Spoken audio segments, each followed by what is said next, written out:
All right, well, deer season is officially over, and it has become shed season.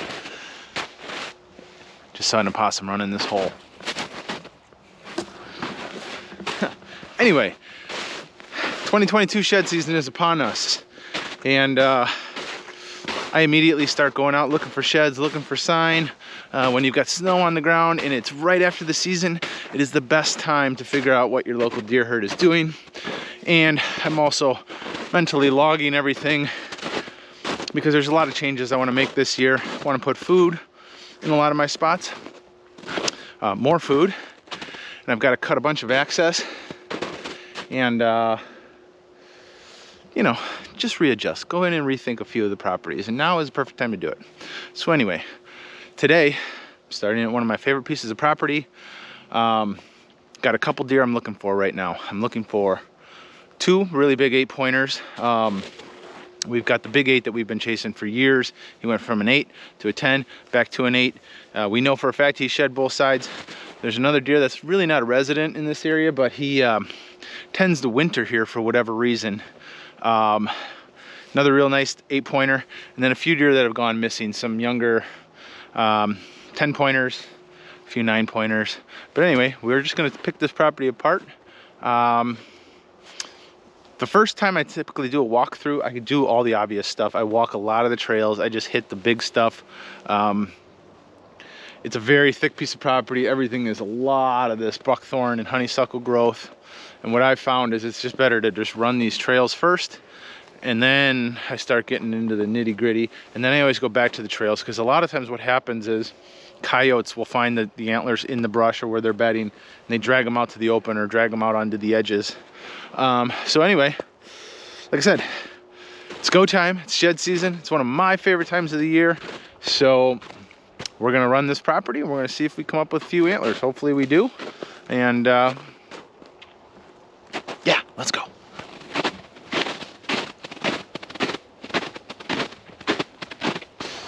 Woo!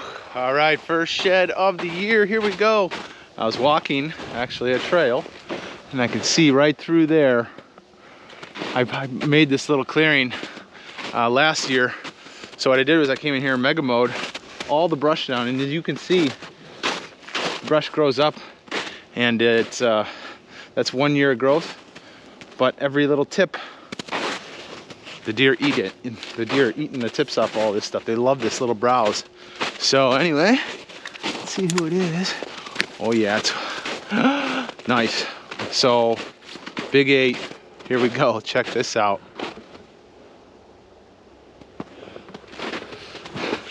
So this is actually the buck that's not really a resident here.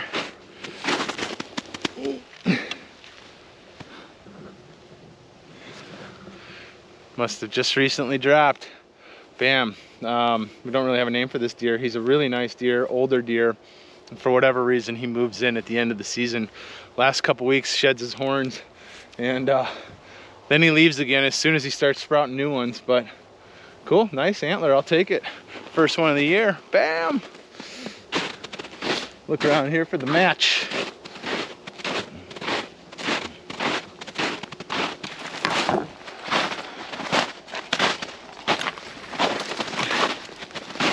All right, so looking for the match. Wanted to cross this little beaver pond, heading across it, and I can see what looks to be a dead buck. So check it out.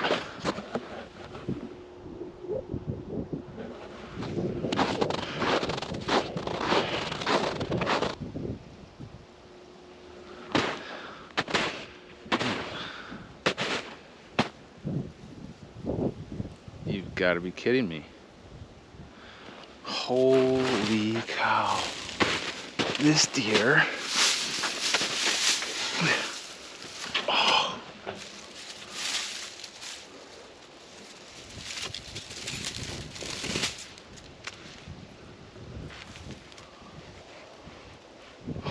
Oh. This is crazy. This is the buck that Matt Miller shot out here 5 years ago. So he shot this buck and hit his camera and the shot was off. We trailed him for about a half a mile and lost him. And we were just going on little teeny bits of blood. He was basically, it was almost like a watery blood that we were following at the time. This is 100% that deer. Holy cow, this is, gosh, we're going on like 5-6 years ago. This deer has been laying in this swamp for that long. Hey Miller, I got your buck. Wow, I can't believe I missed it so many years in a row. But you know, with the water level being down, this deer was probably in the water, and the water actually normally goes back here behind me. The deer died in the water, and I just never found him. And we had a drought year this year. The water receded by a long ways, and there he is, tucked up against the water. Man, what a deer. All right, well, just making my way back to the truck, going through this little brush. Another great little browsing area. I've got a shed spotted up here. Looks like a real nice one, and it looks like an old one. But, oh yeah, oh yeah, nice shed. Check this out.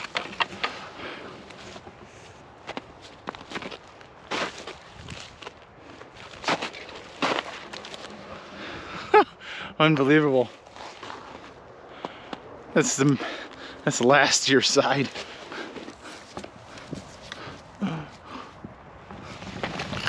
Ha! Check this out. There he is last year. And there he is this year. G4 got a little bit better. What's crazy is we don't ever really get a lot of trail camera pictures of this deer. I've just seen him quite a few times. What's crazy is, like I said, he comes in here, sheds his horns, and leaves. He's a great deer. I think I have the other side from last year, but big old deer. Didn't get much bigger from last year. Longer G4, but hey, I'll take it. What a day. All right, shed season, here we go. It's rocking and rolling already. First day out, we got a pile of antlers and a buck that went MIA. Good day. All right, here we go. Day 3, back on the home farm, going after the big 8 today. Since the last time we shed hunted here, we've had a lot of melt off. So you can see some of these south-facing hillsides. The snow has burned off. The rest of it's probably only about 2 inches. It's hard packed, really crunchy, and I can scoot across it. So I'm gonna cover some ground today. The last time I hunted or shed hunted here, you know, I was just doing a lot of the perimeter stuff. We're gonna dive in today. We're always, you know, you're always attracted to the spots that are melted. So we'll just hit all these little continuous spots that are melted and just bounce from spot to spot to spot. And hopefully we come up with the big 8. You know, that's the deer we've been after for a long time. He's one heck of a deer. Now that he's 6 or 7 years old, he's really living on this property, and his home range has developed. It's gotten very small. We really know that he's been living in this area. Had a few close calls with him this year. Justin almost killed him right at one of the last days of the season. And then he shed his horns. So anyway, let's get after it. Let's get walking. Here we go.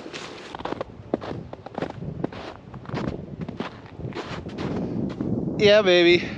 So I'm out here doing a bunch of this stuff, looking at some of these wide open spots, areas that I've already been to once, and there he is, boys and girls. Look at this deer.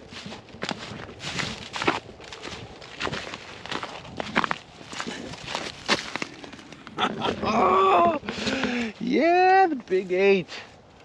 Oh, finally able to lay my hands on this deer. You know, it has been a long journey. He's been shot before. We've chased him for 3 years. He went from a 10, or he went from an 8 to a big 10, back to an 8. I finally got one of them. This is amazing. I've looked for his sheds for the last 3 years. My buddy Jeremy's got the other sides from years ago, but what a ghost. Now he's living here. This is awesome. Well, that made my day. But I'm gonna keep pounding this area and start, you know, continue looking on. and hopefully maybe be able to match him up. I don't know, that would be amazing. But Coyote's definitely got chewing on his G2 or his G3 here. But yeah, what a giant. This deer's like a 150 as an 8-pointer. Tons of mass, so much character. These antlers are so cool looking. They just have like the coolest, tons of character. Unbelievable. There he is, the big 8. Yes. Well, cruising around looking for the match to the big dog, and this is one of the things I do a lot of. Bradford pear tree. There's all these little berries. Look on the ground. Birds, rabbits, deer, they come and hit these spots, and they spend a bunch of time right underneath the trees. They'll lay down. I mean, there's a bed right there. So when they're hungry, they just lay down here. They mill around, and then they lay back down. But there's all sorts of these Bradford pears that are pretty invasive here in northern Illinois, but they're all over. And see this little section I've got here? Every tree is opened up underneath for the deer pawn, getting those berries. High in a lot of protein. Absolutely love them. So continuing on, looking for our match. Hopefully he's somewhere in the area. What a deer. I can't get over how heavy this thing is. This thing's like a couple pounds, 6 pounds. I don't know, it's heavy. All right, let's keep going. Woo! So, heading back to the truck, moseying on through, looking at all the deer sign. There's a bunch of apple trees in here. Deer pawing up old apples. Over here. Turn to look, walk down the trail, and there is the match. Pedicle straight up in the air.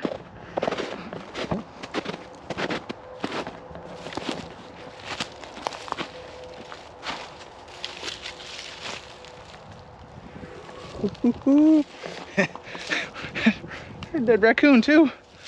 Here he is, all matched up. Yes.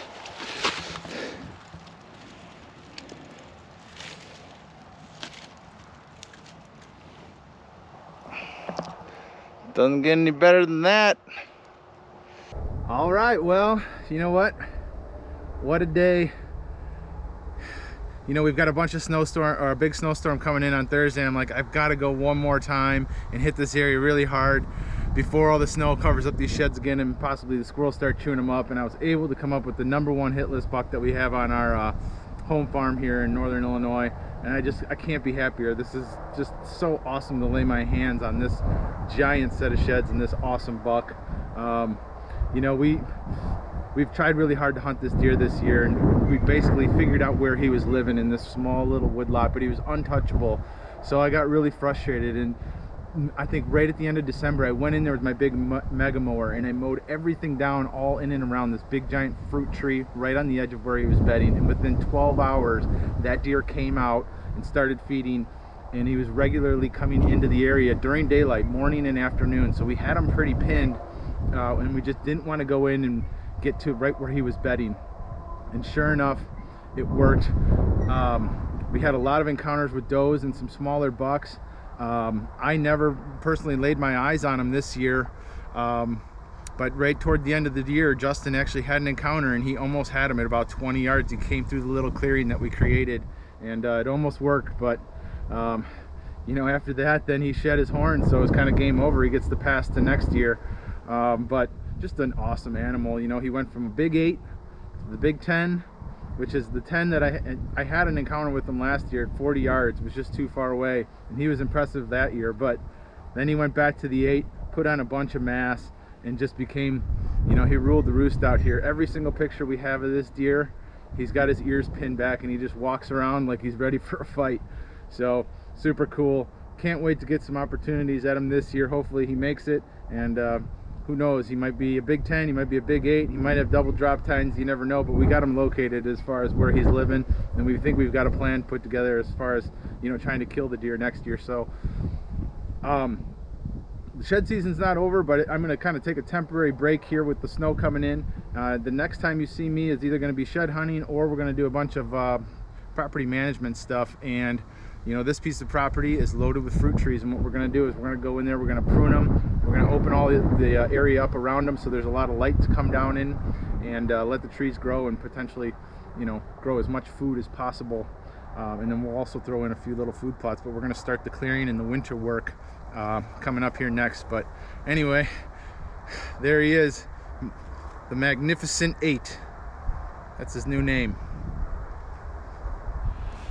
Bowhunt or die.